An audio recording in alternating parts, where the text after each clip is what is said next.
Give y'all a minute to get up in here.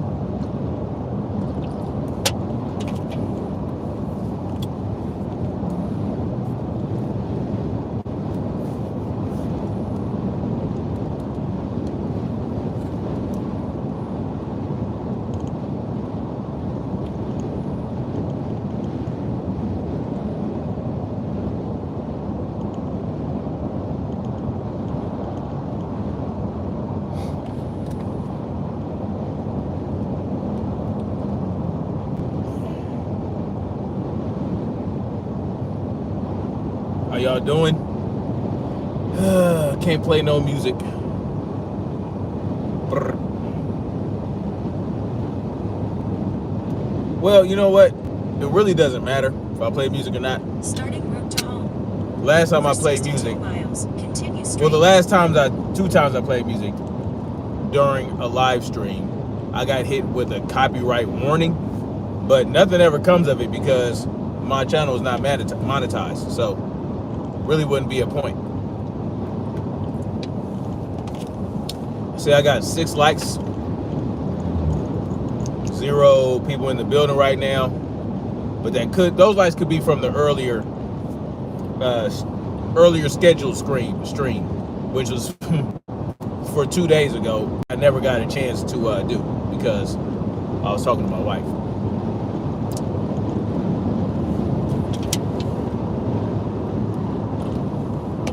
Something told me to start a whole new stream, but it is what it is.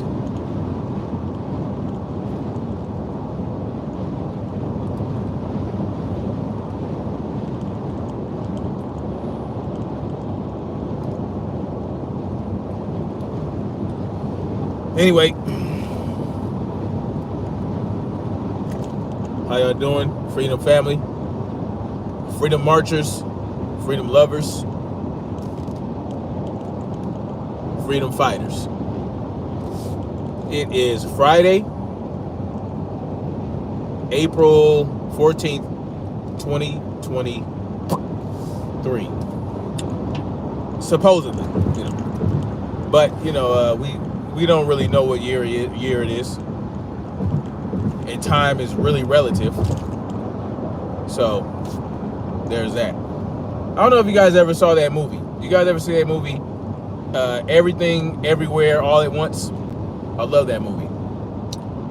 It's basically about a lady who I think she's a Chinese lady who's living a mundane life. She works at she owns a laundromat with her husband, and she has a routine life. She has a daughter, and the husband is kind of like a real nice guy, and she's bored and like all that type of shit. And it's basically about time travel. But the thing in this movie about the rules of time travel in this movie is that you're not physically traveling through time, and it's your conscious. Your conscious is traveling to another timeline where you exist, basically, at any point in time, right? So it's like, and what everything, everywhere, all at once means is that everything is happening everywhere, all at once. So time doesn't move linearly, right? Everything that has happened and will happen is happening right now. You're just at a certain point. Your consciousness is at a certain point in that time, basically. So there's this book I read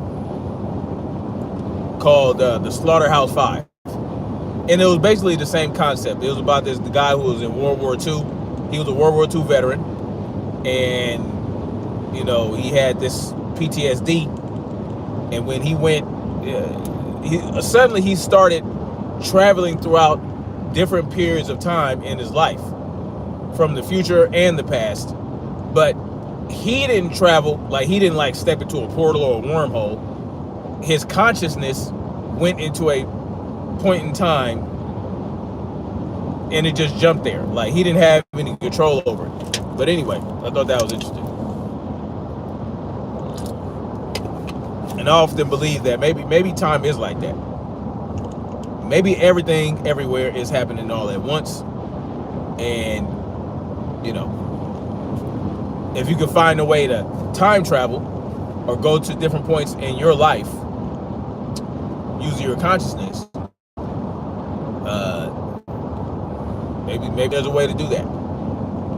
But in the Slaughterhouse 5, there were these aliens that came through and showed him how to travel throughout time, and basically told him that there is no past, no present, or future. It's all happening at once. Everything that ever happens, ever will happen, is happening all at the same time, and you can just go to different points. Anyway, I just thought that was interesting to talk about.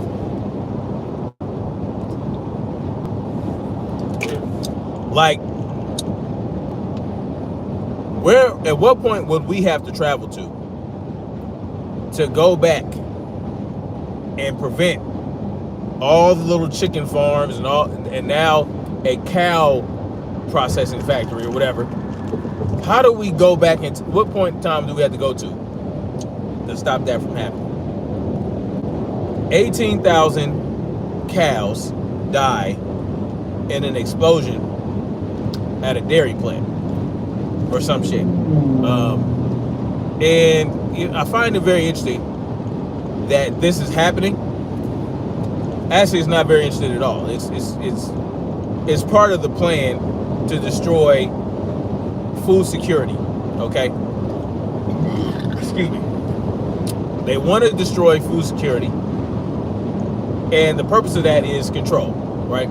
They want to control everything. They don't want private companies to be able to do this commerce and all this other shit. They want to they want to take control over every aspect of your life.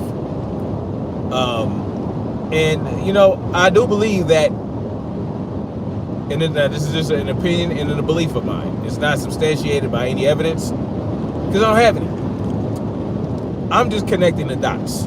Okay, I believe that our very own government and the elites that control our government are orchestrating all these things. They're orchestrating the fucking, chicken farm fires.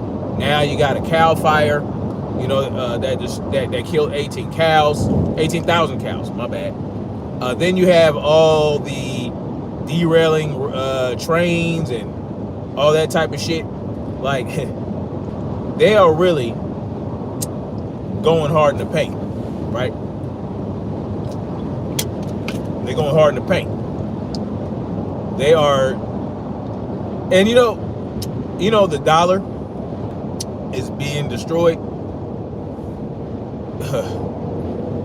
because they're letting this happen. They knew that this would happen. They want the dollar to collapse. Yes, does the dollar give them power, right? Does it give them power because it's the reserve currency of the world? Well, it gives them some manner of power, but they don't really need that anymore, right? If they can get this digital shit cracking, that's what they really want. See, this is what I believe too. I also believe that Bitcoin and other digital coins are Trojan horses, right? Why do I say that? Well, Bitcoin came through and made a lot of people millionaires within 2 or 3 days. People who had bought hundreds of thousands of coins for like a penny, $1, 50 cents, $2, however much it costs per coin. And then it had this meteoric rise in value, right? You had to have, and to really get a lot of free Bitcoin, you had to do data mining and all this other shit, which uses up processing power. But I think Bitcoin and other digital currencies are a Trojan horse to get people accustomed to the idea of, hey, digital currency can really, you can really do well with that Bitcoin, right? You could have Bitcoin, you have a Bitcoin wallet, you can, You can conduct business and conduct transactions, really anonymously. But now they're pushing through all this legislation that would make it would flag you basically if you used digital currency to pay for shit. Bitcoin,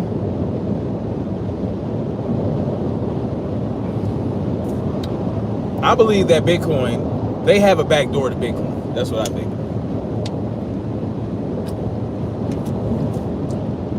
They have allowed it to proliferate, right? They allow people to really to trust and believe in digital currency. And, now they're going to come up with their own digital dollar. It's going to be more dominant than the dollar ever was. It's going to be more dominant than the dollar ever was. Because they can put it everywhere. They can ensure that it is a reserve currency. Well, it's still the reserve currency. The dollar is still the reserve currency. But if they go with the digital dollar, I believe that they can really solidify that, right? Because if cash is no good, if the U.S. dollar is no good, cash is no good. Your cash is going to be worthless, right? And then so now you're gonna have to rely on this digital dollar to really conduct business. You see, this whole thing with China and Russia coming together, what do they call that? BRICS. All these BRICS countries coming together to get this to drop the dollar. I mean, what are they going to use? Yuan? The ruble? I mean, come on. Yeah, it's going to fuck with the dollar a little bit, but it's not really going to take hold like that. It's not really going to take hold like that. I don't believe that yuan and the ruble is really going to get out there like that, because they don't have the reach that the United States has. The United States has a lot more reach. They have a lot more military installations. Why do you think China is trying to plant all these military installations all over the place, right? Africa, Jamaica. Well, they don't have military installations in Jamaica, I believe. They can't. They just can't do it. And you know how we were able to do it? War. War is what allowed us to have all these military installations all over the place, all over the world. And China and Russia was never able to do that because they didn't win their fucking wars, right? I mean, we fought against China during the North Korean War. The war against North Korea. They, helped North Korea, but they weren't able to put military installations in South Korea. We were. We have military installations all over South Korea. We got military installations in Germany. We got military installations in Kosovo, all these different places. We got military installations all over Eastern Europe. We got military installations in Southeast Asia, right? We got them all over the place. They don't have that foothold. Even in Africa, right? Hell, Europe has more of a foothold in Africa than China does. China's trying to gain more of it, but it's not going to play out like they think it is. Yeah, they might get India on board and these other countries, but it's really not going to crush the dollar like that. But they're going to make it appear that it's going to crush the dollar. They're going to say, oh, well, we have to abandon the dollar because it's going to crash and blah, blah, blah. We need to move to digital currency. Your cash is not going to be worth anything anymore. And you know what? They're right. Except the dollar's been worth nothing, right? The dollar's been worth nothing. The only thing that the dollar has been backed by is fear. Fear and dominance over other countries all across the world. That's what backs the dollar. And these loans that we give to these countries in exchange for resources. That's really what backs the dollar. Resources that we have annexed in other countries. That's what backs the dollar. So it's not just because it's the reserve currency. It's also because of the resources we get from all these countries that we give money to. All these natural resources, that's where we get it. That's what backs the dollar. It's not motherfucking just it being a Federal Reserve dollar. That's why when these countries started talking about moving to gold, right? Those leaders that were talking about, we're gonna move, we're gonna abandon this and that, we're gonna do gold, right? Gold and silver, physical gold and silver. We're gonna use that as our currency. Well, you can tell when you kick the hornet's nest when you do that, right? Muammar Gaddafi did it, talked about it. Saddam Hussein talked about it, and you know what happened to them. That's what happened to them.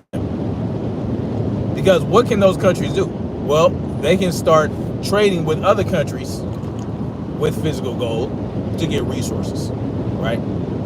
But all we have to give to these countries is paper money, linen and goddamn hemp paper.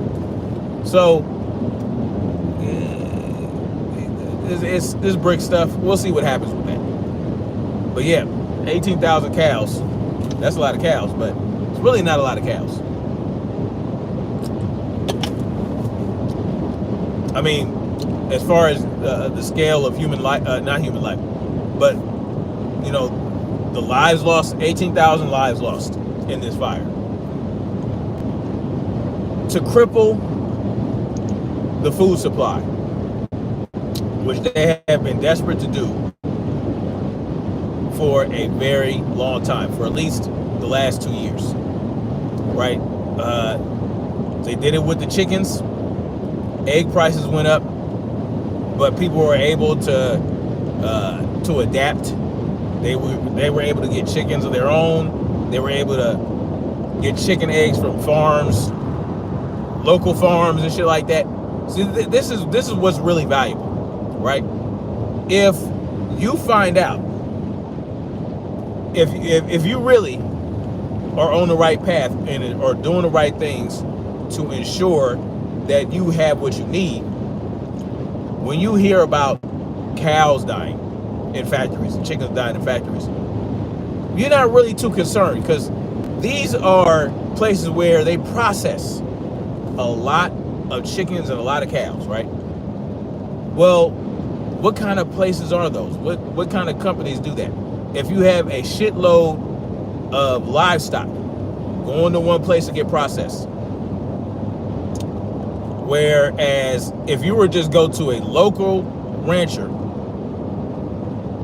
that uses a local processor and a local butcher, you're not going to have thousands and thousands of animals at a time being in a warehouse to be caught up in a fire, right?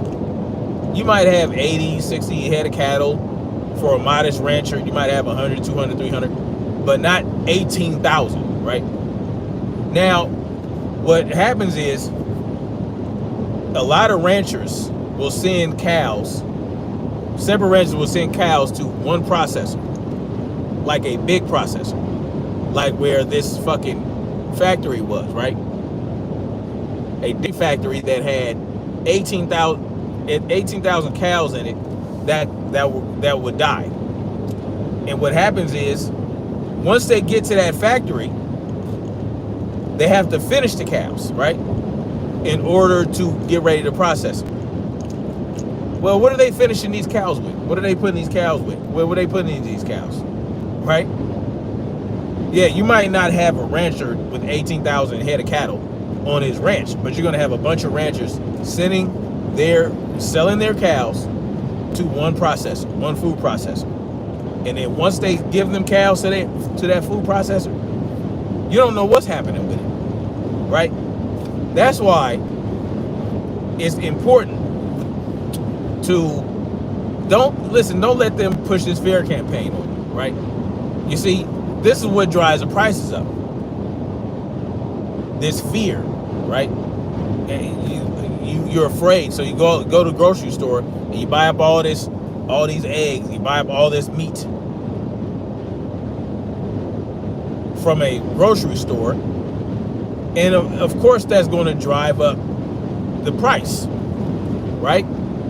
Higher demand means more price, a higher price. You know what I'm saying? And then that just encourages some local rancher and mostly, listen, the rancher, the local rancher, they don't see none of that money. That inflation money, they don't get that. Y'all should check out, there's this little video about ranchers and about a small rancher in particular that's out in like Montana, near Montana somewhere, where you can actually buy. He decided to stop sending his cows to big processors. So what he does is he'll sell his cows directly to the individual, right? So he'll send it to a local processor where you know what's going to happen to that cow, and he'll send you a whole side of beef, a whole quarter cow, a half cow, a full cow, and you're going to get it at a great price. You're going to get it at like $20 a pop, $20 a pound. No, actually, I'm tripping. $10 a pound. A pound overall. You're going to get tons of ground beef. You're going to get ribeye. You're going to get filet mignon. You're going to get roast. You're going to get all that shit. Get your little deep freezer. And you probably, for a half a cow, you're probably going to spend about $1,000 to $1,300, something like that. And wait, it's about roughly 200 pounds for half a cow. So I think you're going to spend close to about $2,000, something like that. Somewhere around there. You got to go to these different ranches to find out. But they'll send you a shitload of beef, 200 pounds worth. Like I said, you're going to get ground beef, you're going to get oxtail, you're going to get all these different cuts of meat. You're going to get premium cuts of meat. You're going to get premium cuts of meat essentially for $10 a pound. Where if you go to one of these online like Good Chop, or you go to another meat, one of those places, I forgot the different brands, Butcher Box, all this type of shit, you're going to get a ribeye for like $17-18. But if you go to a local rancher and you get a whole side of beef, you're going to get a ribeye for about $10. So it's a good deal. It's a good deal. You know, you just got to be ready to spend about $1,600 to $2,000 at one time. And you can also make payments, like $100 something a month. You know, and that's depending on the size of your family. You're gonna be saving money every month if you just do that, instead of going to the grocery store every couple weeks. You know, all that type of shit. Plus, if you have a deep freezer, you know, you can put your wild game in there. You know, you go hunting. But if you hunt, you probably already have a deep freezer or two. You know, because you got to be able to store that shit. You know, you get it during the winter, and then blah, blah, blah. But this fear campaign about food security, let's think about some things, man. Let's think about this food security. People spending all this money. You know, inflation is driving the prices up on horrible processed food that's not close to good for you. Vegetables and fruit and all this other shit. And you go in the grocery store, you're buying cereal, and you're buying frozen peas and carrots, and you're buying strawberries and other berries and apples and oranges from all over the goddamn place. And yes, because it has to travel to you, it's going to cost a lot of money. But a lot of that shit, you probably don't need it in your diet. A lot of that shit you probably don't need to have it. And this is what I'm discovering, you know, after doing research and listening to some experts and all that shit. And of course, don't just listen to an expert. Do your own research, do your due diligence, do your fact checking. But you don't need to have all those fruits and vegetables to get all the vitamins and minerals you need, right? You can do that with animal-based products. Matter of fact, when you eat animal-based products have the nutrients and ingredients, the exact amount basically, in the exact types that your body needs, right? Especially the amino acid profile in red meat. Your body is able, it contains every essential amino acid that your body needs, and it absorbs it just like that, right? Red meat has that. Certain seafood are packed with vitamin C, selenium, vitamin D. Hell, you can get vitamin D from the sun. So if you eat certain, like crab has a lot of vitamin C in it, and other types of seafood.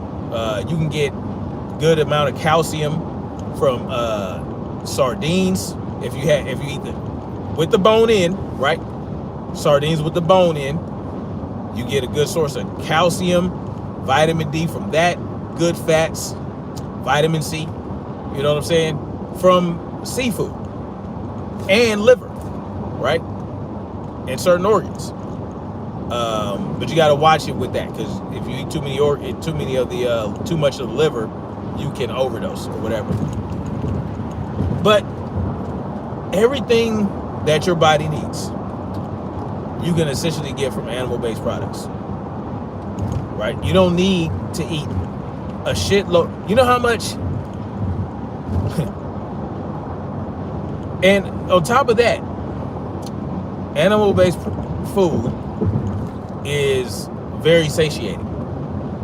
Very satiating. You don't need to eat as much.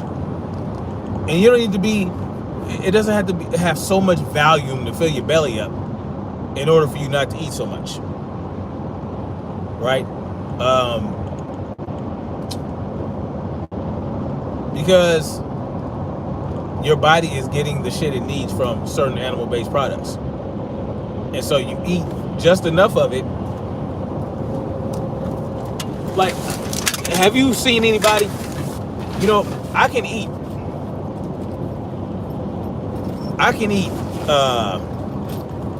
a shitload of fucking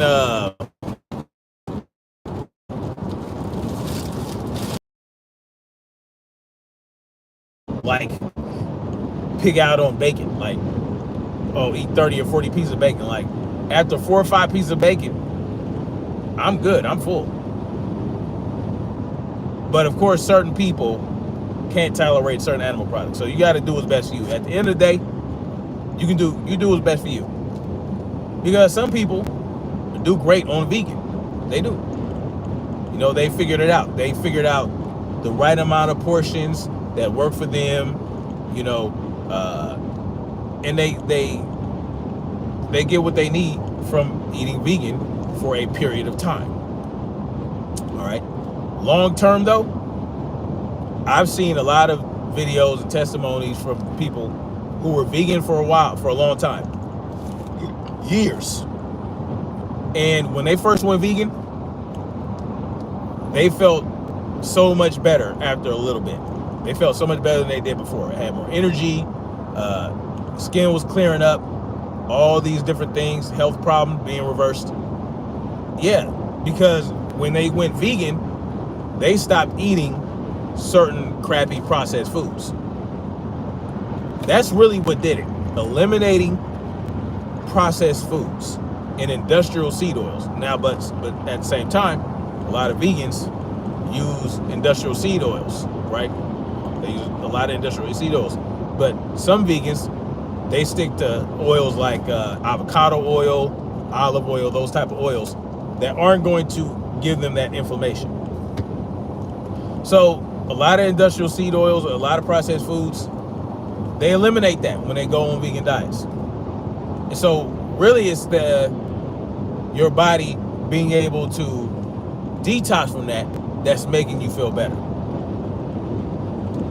You know, but over a certain period of time, you start to have health issues come about because of the way you're eating now, because of the vegan diet, because you're missing certain components that your body needs, especially like vitamin B, creatine, a lot of these. There's a lot of essential amino acids that your body needs that it just can't get from plants. It just can't get it from plants. It's not gonna happen. So you end up having to supplement, right? Well, that only works so well. I believe there's I think I want to say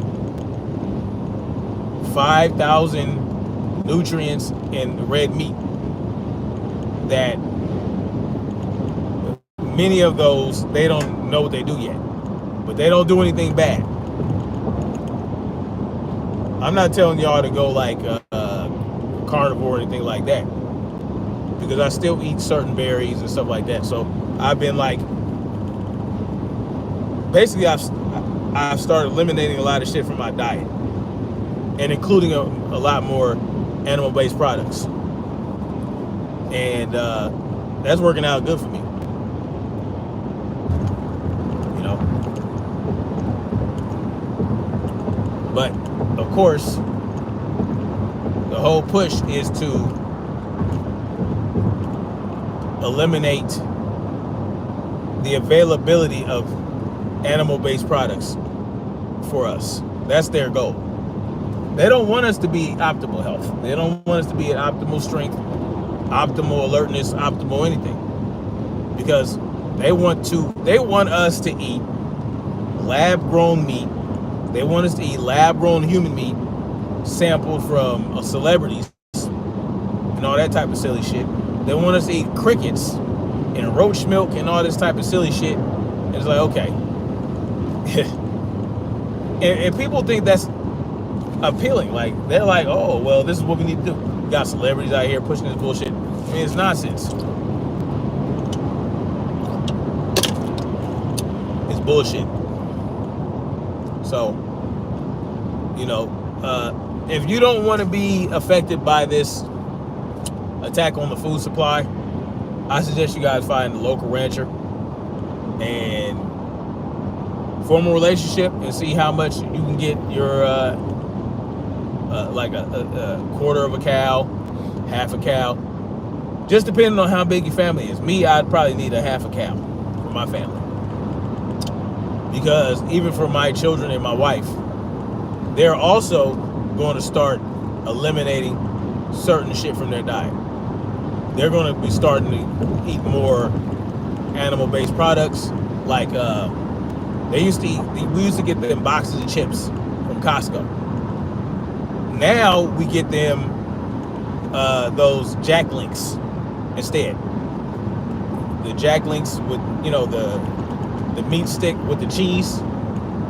We get them that instead. They love it, and they don't eat as much of it.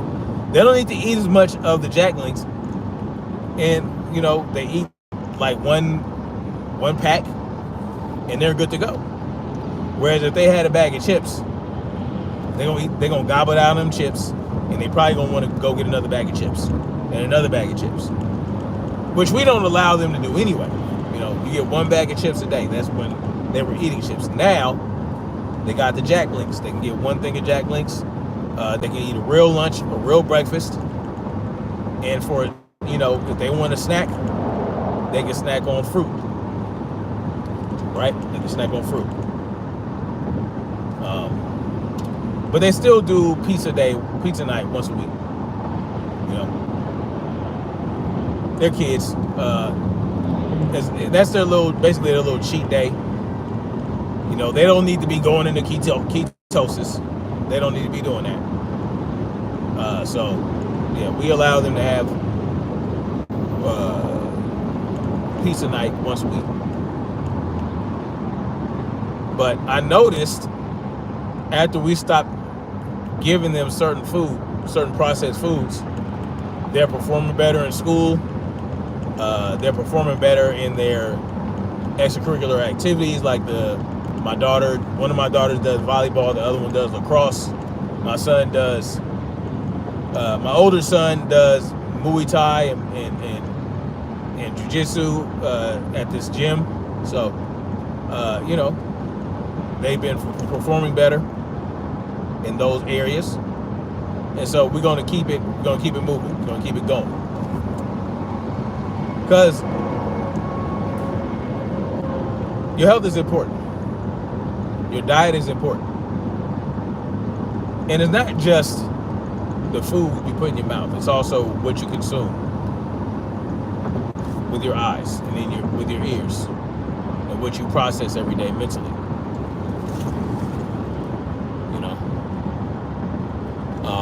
And that brings me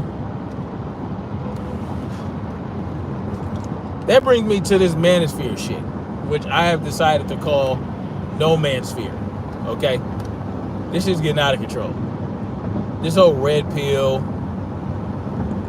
Nomansphere bullshit is creating more problems than it was supposed to solve. And this whole thing with Pearly things has just solidified that in my mind, because people are really going crazy over this Pearly things thing. I mean, this Pearly things shit is not important in the grand scheme of things. We got a lot more shit that we need to be concerned about than... Listen, Pearly things, she did what she did. She said what she said was racist. What she said was bullshit. She lied about, slavery being embellished. She was full of shit. She came out with an apology. The apology was bullshit. And then she came out after that, and this is how you know it's bullshit. She came out after that talking about, oh yeah, that was part of a bigger plan. This, that, and the third. Started talking her shit. Why? Because the black Nomansphere came out to cape for her. And not only did they come out, hold on, I don't even know if y'all can hear me right now.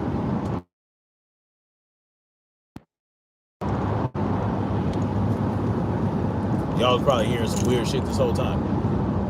Not only did a lot of the black Nomansphere come out to cape for her, it's just the reason, they attacked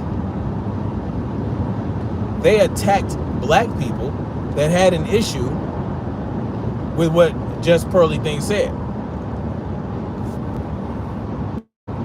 And this is what I be talking about, right? This is what I be talking about. With certain content creators that are red-pilled, Republican, all this bullshit, conservative, all this shit. They come out and they go so to pander to white people that they will shit on their own people to get an attaboy and a big up from their white base, because their base is white. Let's get it straight. Except for ABL. Shout out to him, because he actually went against Pearly things on this one. Like, he said some real shit when he did his Pearly things video.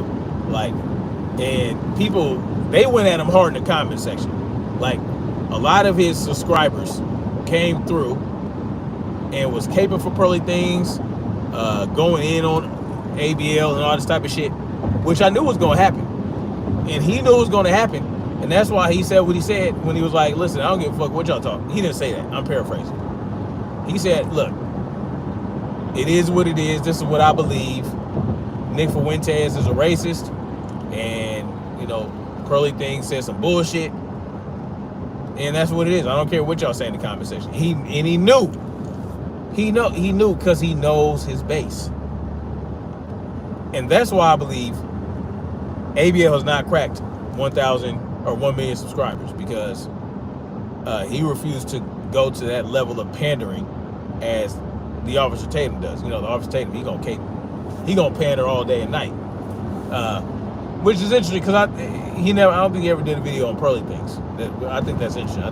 I thought he would be one of the people to come out In 10 miles, take the exit with to his Burton tidy Road whities and cape, 25 talking about the westward da-da-da, here I am to save the day, you know, and just say pearly things, but he didn't do that. He stayed quiet on it, which is probably a good thing for him. He probably need to keep his mouth shut about it, because, you know, if he talks about it, you know he gonna cape for pearly things like all these other Negroes, okay? Yep, Negroes. All these panders, all this Nomansphere bullshit. And here's another big problem with the Nomansphere. It's like, I know that there are genuine people within that space, genuine men within that space that actually believe in women and men coming together, and black men and black women coming together. And the best way for us to come together is if we men act in our feminine, or what?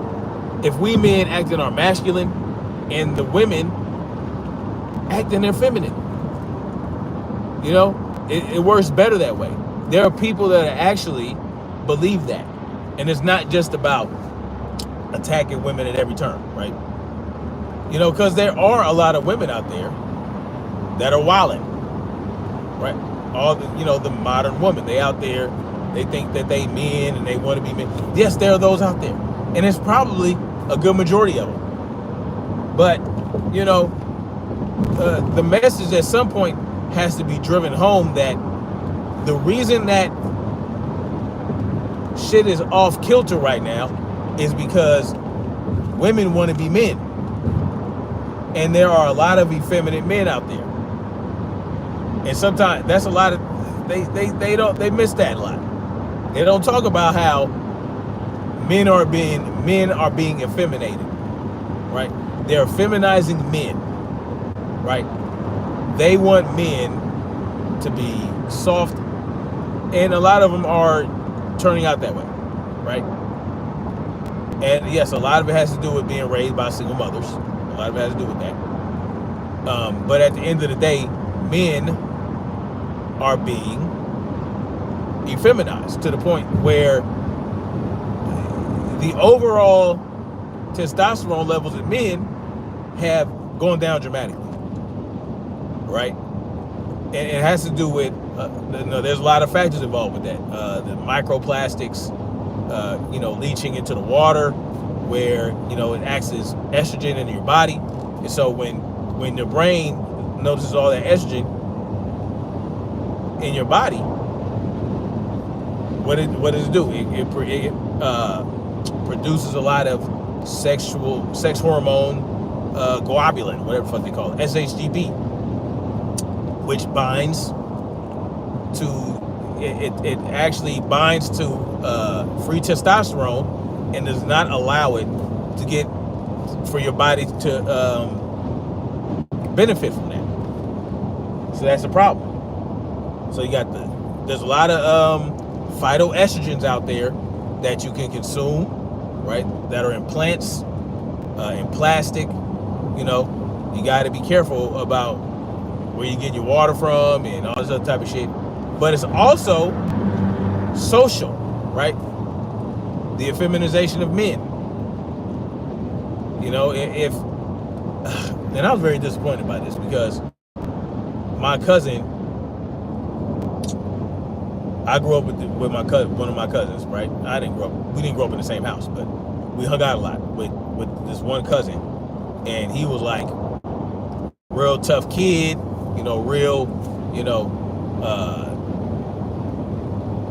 just a boy, just to behave like a boy, right? Very aggressive boy, like boys are supposed to be. Boys are supposed to be aggressive. Okay, why are we slamming our brakes? God damn it. What the fuck?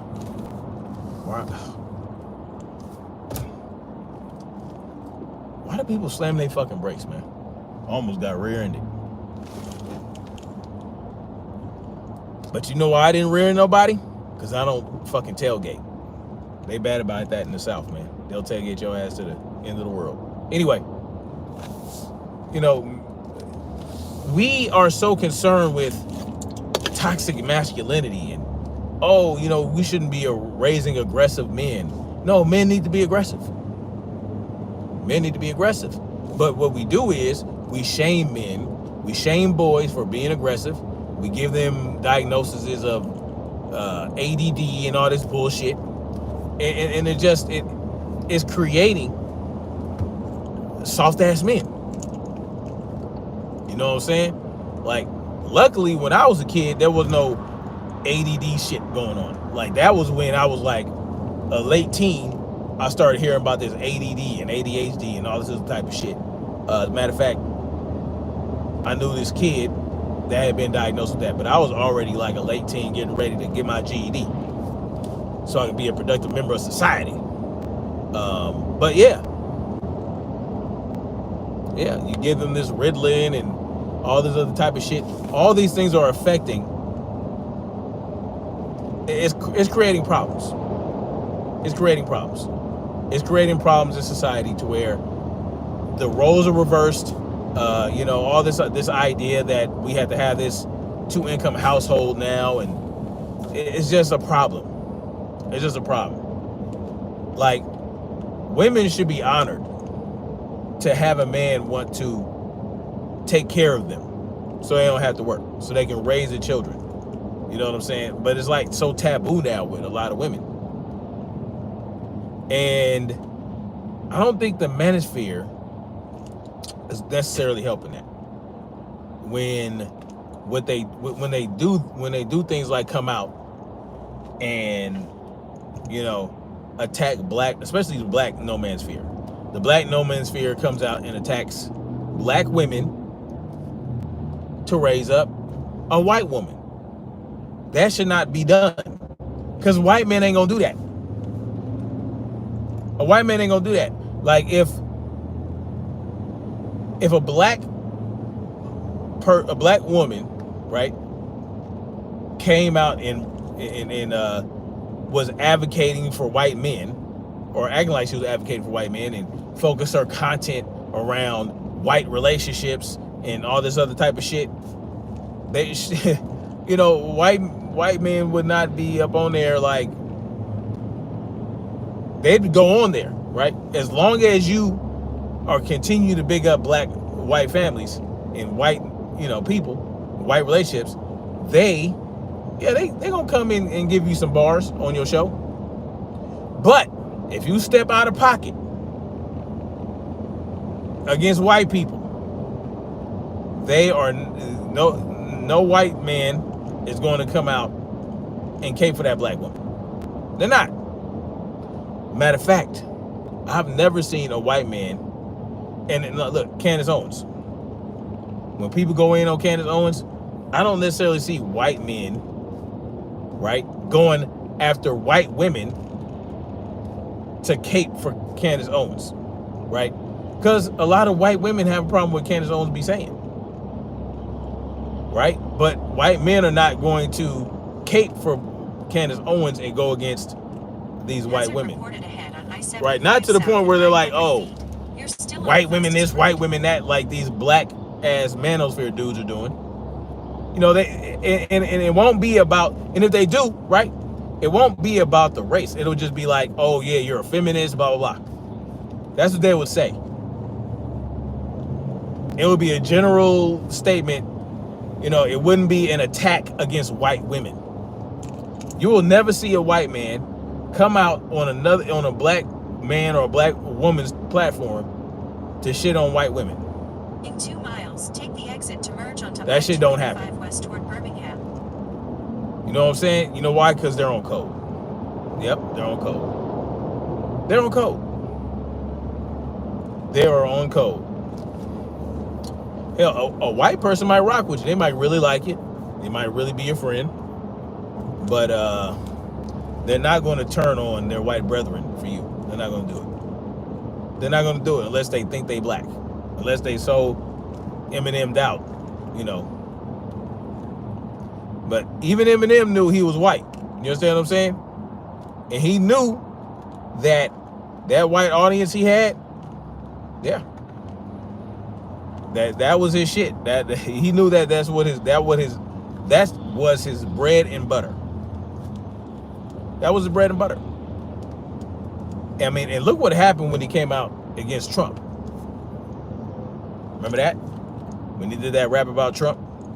Oh yeah, they wasn't feeling that. He almost got canceled.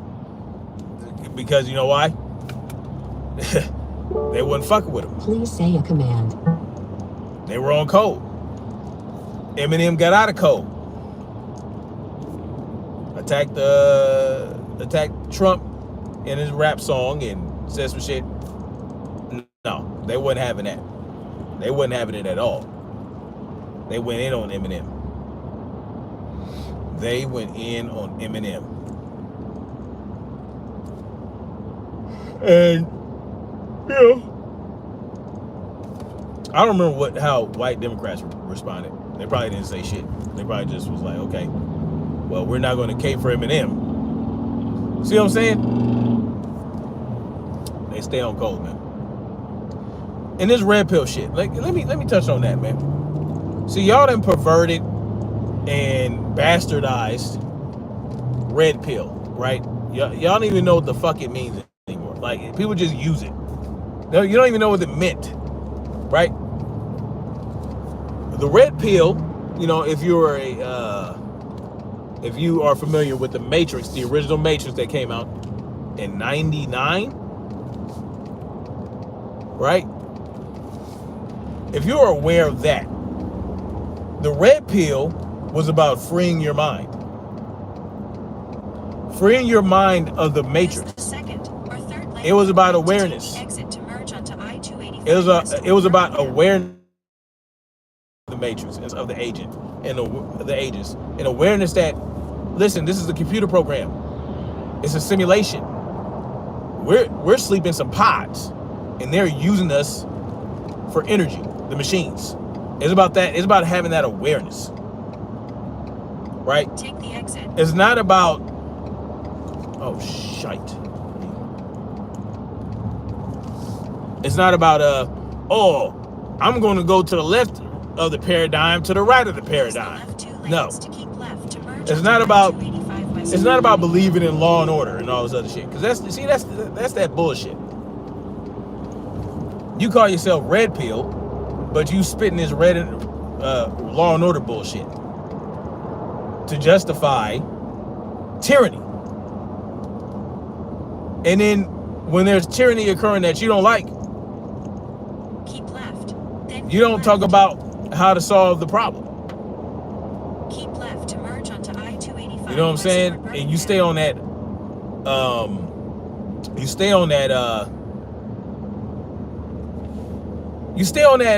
law and order shit. If going from left wing to right wing on the paradigm does not make you red pill, okay? It's still a blue pill. It's still a blue. You took a blue pill. Goddamn it! It was just a different hue, right? A different shade of blue. That's all it was. You still took the blue pill. Taking a red pill is about freedom, true freedom. It's about liberation. And it's about understanding the dangers behind that freedom. It's about understanding the dangers behind that freedom and how you have to turn it. When you took the red pill, you didn't just go to goddamn Zion and chill. No.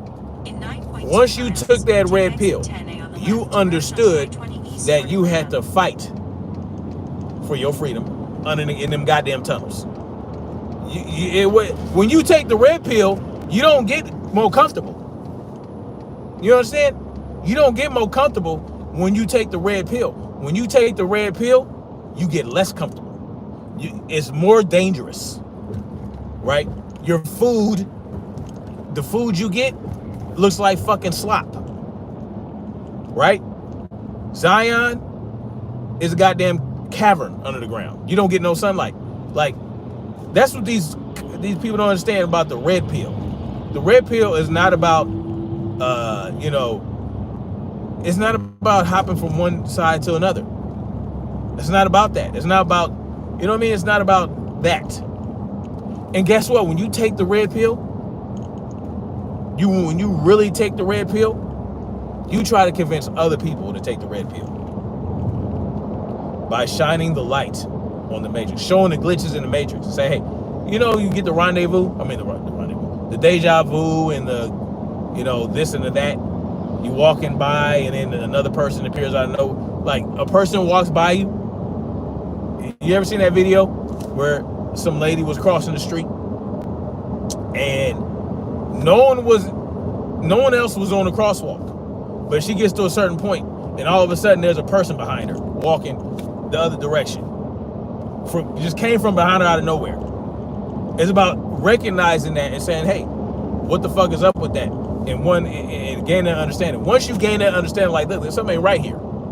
Then somebody comes to you because they can see the matrix from outside. They can see the matrix. They got that little computer screen, and they see the little green lines of code. They see that you have that awareness. They go seek you out. They put them damn things in the back of their head. They go seek you out, and they show you.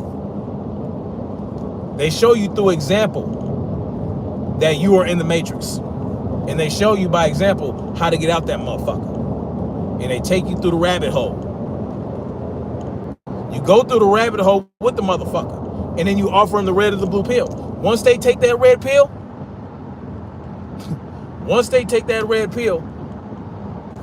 shit gets real.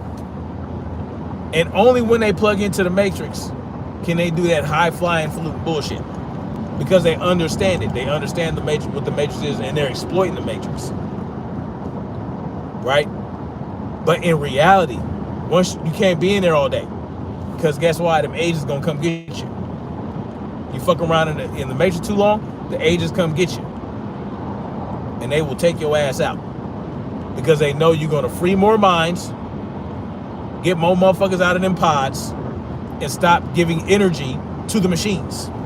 That's what this red pill is about. When you take the red pill, it's not about being better than the person that's still stuck in the matrix, don't understand what's going on. Or it's not about thinking you're better than the person that took the blue pill. It's about understanding, okay, I need to move on, find somebody else, and that person might take the red pill. The more people you free, the better. But what do these people do in the Nomansphere and in politics with this red pill bullshit? They take this so-called red pill, and what was it about? Oh, Obama didn't do this, do that, so I decided to vote for Trump. That's not red pill. Oh, the Democrats wasn't doing this and that and the third, so I decided to become a Republican. That's not, no, motherfucker. All you did was take another blue pill. See, this is what you did. When you got offered the red pill or the blue pill, you just took the blue pill again. That's all you did. Because all you did was enter your ass back in the matrix and just roll with it. And allowed yourself to stay plugged in and not get out of that goddamn pod.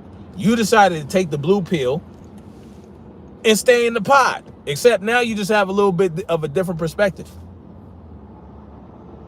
You're not fully red pill. You're not you didn't take no goddamn red pill. Because if you took the red pill, you would take when you take the red pill as a, and I don't even get it. I don't even know how they call themselves red pill when it comes to, relationships between men and women. What does that mean? Like, how are you red pill? You know what I'm saying? Like, you're red pilled, but all you do is recycle these. So let me see if I gain some understanding of what red pill is. Repeating and regurgitating the talking points of Kevin Samuels and Tom Likas, or whatever the fuck his name is. And at some point, you get so caught up in this red pill, Nomansphere shit that women become your enemy now. No, it's not about, you know what I'm saying? Like, making women the enemy is not red pilling. It's not. You know, if you really wanted to be red pilled, what you would do is you would go out and find a woman that was of like mind as you and was feminine. You would go out and just find that woman, and you would make her your wife, and she would be your wife, and you would be her husband. You would provide and protect for her, and she would nurture you and be feminine and cooperative and fall into a submissive, right? A lot of people don't like that word, whatever. It's submissive, cooperative, however you want to fucking say it. And I'm using these terms because this is what people understand. Really, it's just about her being feminine. And when a woman, it doesn't matter how masculine she is, right? And I don't agree with that. I don't agree with women being her masculine until she finds the right man. Because you ain't gonna find the right man that way. You're not gonna find the right man that way. What you're gonna do is you're gonna find a good fuck. You're gonna find a good fuck that way. You're gonna find a man that's gonna put that dick in you and keep it pushing. And then at some point you're gonna convince yourself that, oh well, I'm just sexually liberated because you got all those dicks that ran through. That's not what. No. That's not how it works. No, you find, and look, men are not going to convince these masculine women to not be masculine just because you're talking shit. But you yourself aren't married. You yourself are not displaying these qualities that feminine women are attracted to. And so that's not red pilling. Red pill would be you find you got that. Don't listen to social norms. Don't go with the social norms about what it's supposed to be. Go with what's natural, right? You know, you go with what's natural because the matrix ain't natural.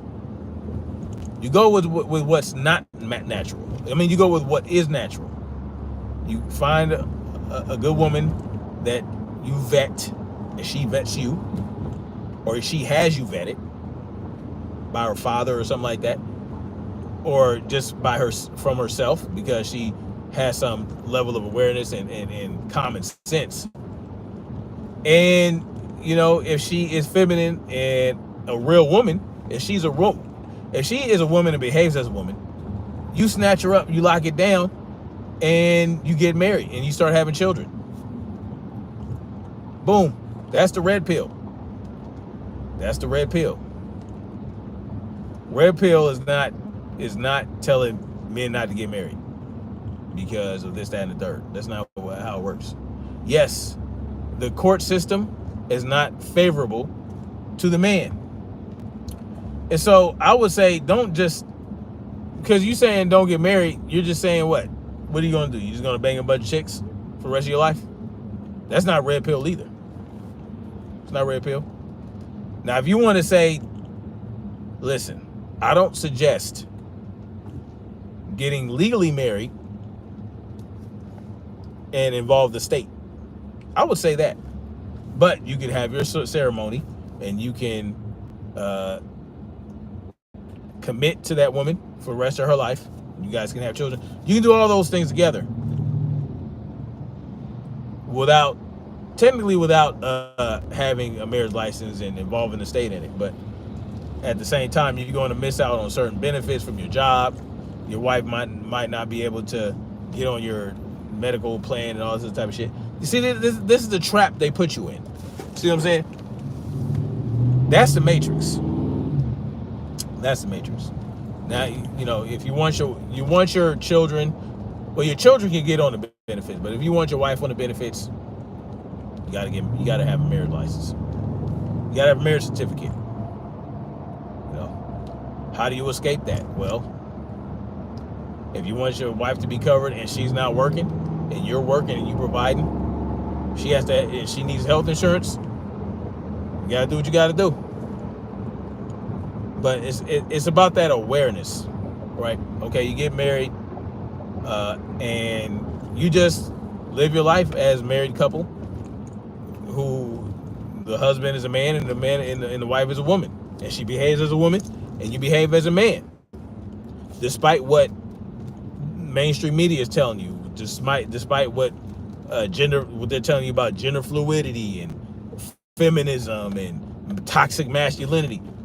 That's what red pilling is like. Okay, y'all on that bullshit. Is about having awareness that they're trying to push this agenda. They're trying to push and socialize this nonsense into us, into our children. It's about keeping your children away from this nonsense, right? Making them aware of it. Of course, you can't hide everything from your children, but if you raise them with a certain level of awareness, they'll be better equipped to navigate this shit when they become older, right? Like when they become teenagers and they start wanting to be a little bit more independent. You know that, okay, I can send him or her out into the world and not necessarily have to worry about her being corrupted by it. Because that to me, that's red pilling. It's not about sitting at a table and having, some of that is good, right? Because you want to expose the lunacy, right, going on in the world right now. That's great. That's great. But there's more to it than that, right? You want to add some context. You want to add some hope. Not necessarily hope, but you want to add, like, listen, solutions. And that's what I liked about Kevin Samuels. Kevin Samuels had a solution. He had, and what were his solutions? Wife school, that type of shit. How convincing, telling women how they can find a good man, find a high value man. Those are the solutions. But again, you have people come out with these talking points, and all they do, they don't really understand what Kevin Samuels is trying to do. They don't really understand it. And I didn't really like him at first either because of all the clips. But sometimes you got to go beyond the clips. You got to watch the whole thing. You know what I'm saying? So, in 2 miles, take exit 10A on the left to merge onto I-20 east toward Atlanta. Things like that. Red pill is about awareness. It's about gaining awareness and then fighting the matrix, right? Fighting to free everyone else from the matrix. That's what red pilling is about. It's not just about, and especially if you're going to sit up here and attack black women, right? They coming out in droves. Like, that white woman don't need you to come save her. She don't. That white woman does not need you to come save her by going after black women. And we're talking about black women that support black men, that like really are supportive of black men, are feminine. They believe in, women having a feminine role and men having a masculine role, and that there's distinctions, and that, you need to cater to your man. Like, they believe these things. I'm talking about like Six the Goddess and Danica Marie, women like that. Not feminists. They're not attacking feminists. They're attacking these type of women that support men that had a problem with what Pearly Thing said. Completely asinine. Completely asinine. It just, I never really was into the Nomansphere before. Like, I was never a watcher of Red Pill content or Red Pill content creator until like recently, when I started watching Kevin Samuels' full videos. Like, he knew what he was talking about. Kevin Samuels would not come out to cape for Pearly Things to go in on black women if he was alive. That's for damn sure. Because there was this white woman that came out calling in the show and started going in on black women. He shut that shit down. Like, just like that. He wasn't having it. That would not have happened. I don't know, man. It's just, to me, it's all just a gimmicky, all this gimmicky shit. And these dudes are like, some of them have been exposed for like simping and all this other shit, but they still, for whatever reason, people still watch them and which is people's rights to do. But anyway, I've been yapping for enough. I'm going to get off this thing, drink me some water, and yeah, that's all I got for now, man. Maybe like the video, maybe share it. Leave a comment, let me know what y'all think. But yeah, at some point, people are gonna have to wake up and realize that just saying you're red pill don't mean you're red pill. Okay, that means you took the blue pill after you was given the option. All right. Use the left lane to take exit 10A. Much love, like, share, subscribe, and we're gonna keep marching forward toward freedom. Peace.